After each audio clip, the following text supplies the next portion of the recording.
नमस्कार दोस्तों, मेरा नाम है गौरव और आप देख रहे हैं YouTube channel the mass boy. दोस्तों, आज के ज़माने में भी मतलब 2020 में भी कई सारे लोग ऐसे आपको मिल जाएंगे जो सोचते और मानते हैं कि पाकिस्तान जो बनाया गया था वो मोहम्मद अली जिन्ना द्वारा ही बनाया गया था। या इसे ही अगर दूसरी भाषा में मैं कहूँ कि मोहम्मद अली जिन्ना ने ही पाकिस्तान बनवाया था, ऐसा कई लोग मानते हैं, जो कि सरासर गलत और बिल्कुल एक झूठ है। क्योंकि इसके पीछे सच बात यह है कि अंग्रेज़ ही थे जो पाकिस्तान बनवाना चाहते थे, और अंग्रेज़ों की कूटनीति और दिमाग इसके पीछे चलता था। इसे अगर आपको जानना तो एक बात शुरू से समझ लीजिए कि अंग्रेज़ सबसे पहले जब भारत आए थे तो वो व्यापार करने के बहाने आए थे, और इसके लिए उन्होंने एक कंपनी की स्थापना सन 1600 में 31 दिसंबर को की थी, और उसका नाम रखा गया था ईस्ट इंडिया कंपनी। और इसको सब राइट्स मिले थे भारत में व्यापार करने के ब्रिटिश गवर्नमेंट की तरफ से।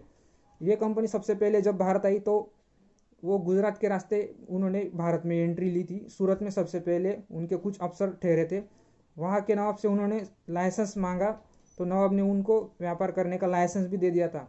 जिसके बाद धीरे धीरे ये ईस्ट इंडिया कंपनी इस तरह से फैल गई भारत में पूरे की उसका कब्जा पूरे भारत में हो चुका था। 1750 आते आते सन 1750 आते आते पूरे भारत में कंपनी का कब्जा हो चुका था।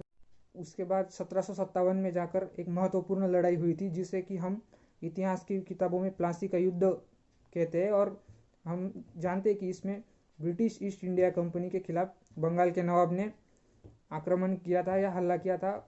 उनका युद्ध हुआ, लेकिन इसमें बंगाल का तत्कालीन नवाब, उस वक्त जो नवाब था, वो मारा गया था।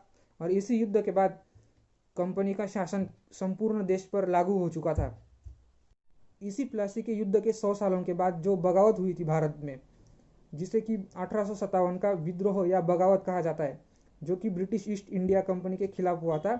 इसमें हिंदू और मुसलमान दोनों बराबरी से शामिल थे इस बगावत में, जिसकी शुरुआत मंगल पांडे ने की थी।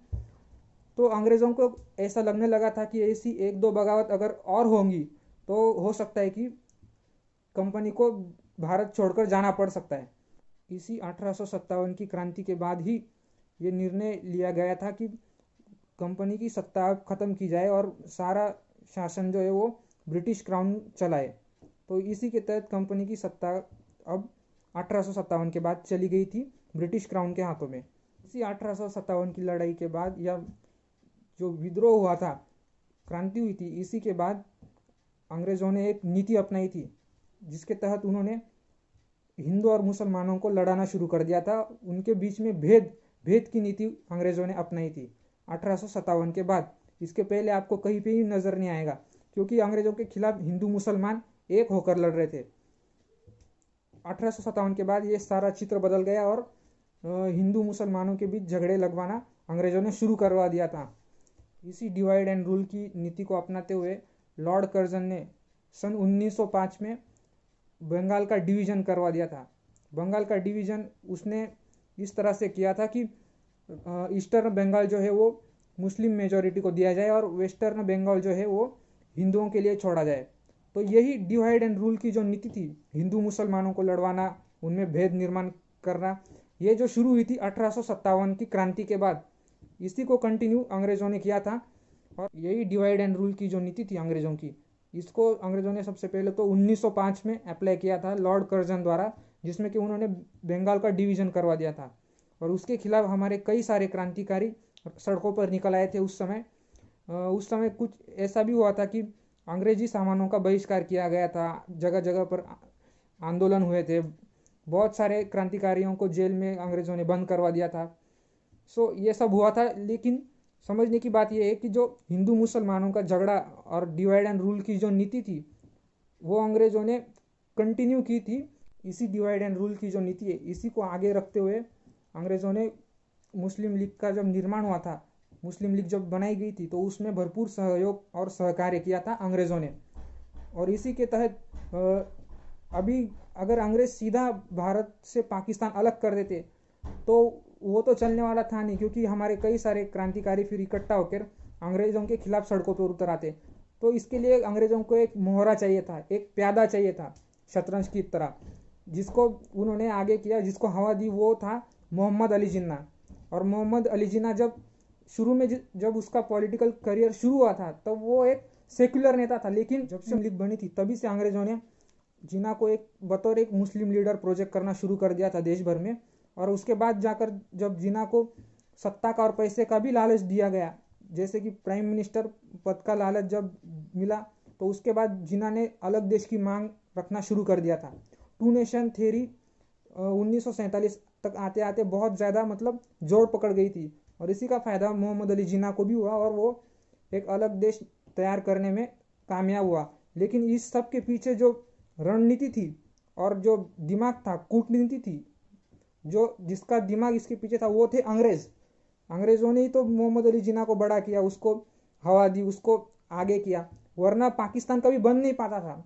अगर अंग्रेज़ खुद के दम पर बनाना चाहते तो वो नहीं बनता, लेकिन किसी और के कंधे पर रखकर बंदूक चलाई अंग्रेज़ों ने, तब जाकर 1947 में जाकर जिन्ना कामयाब हुआ और वो अलग देश ले पाया। जैसे ही पाकिस्तान नाम के एक अलग देश का निर्माण हो गया, वैसे ही अंग्रेज़ों की जो डिवाइड एंड रूल की नीति थी, हिंदू मुसलमानों में बंटवारा किया जाए, वो कामयाब हो गई।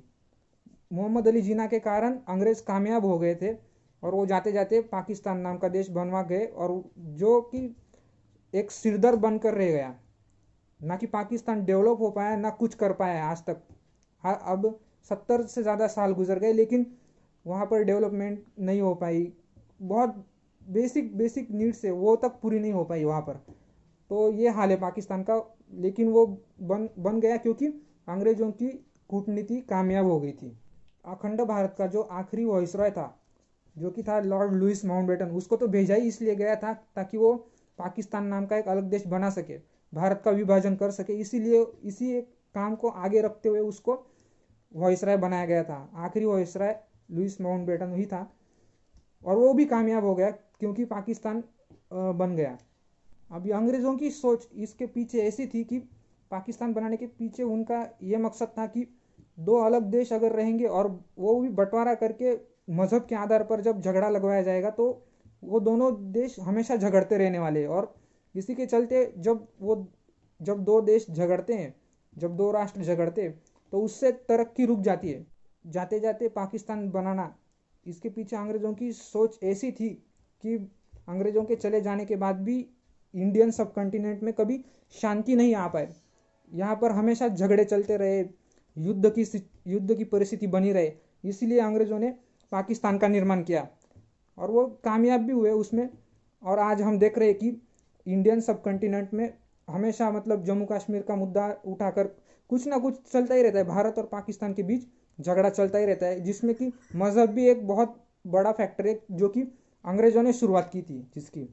जब दो देश हमेशा झगड़ते रहते, एक दूसरे के ऊपर गोलियां चलाते रहते, तो वो दोनों देश अपना विकास नहीं कर पाते सही तरीके से, और ज़्यादा से ज़्यादा ध्यान उनका युद्ध में लगा रहता है, सिचुएशन कंट्रोल करने में लगा रहता है, और वो तरक्की कभी कर नहीं पाते। यही सब अब चल रहा है इंडियन सब कॉन्टिनेंट में।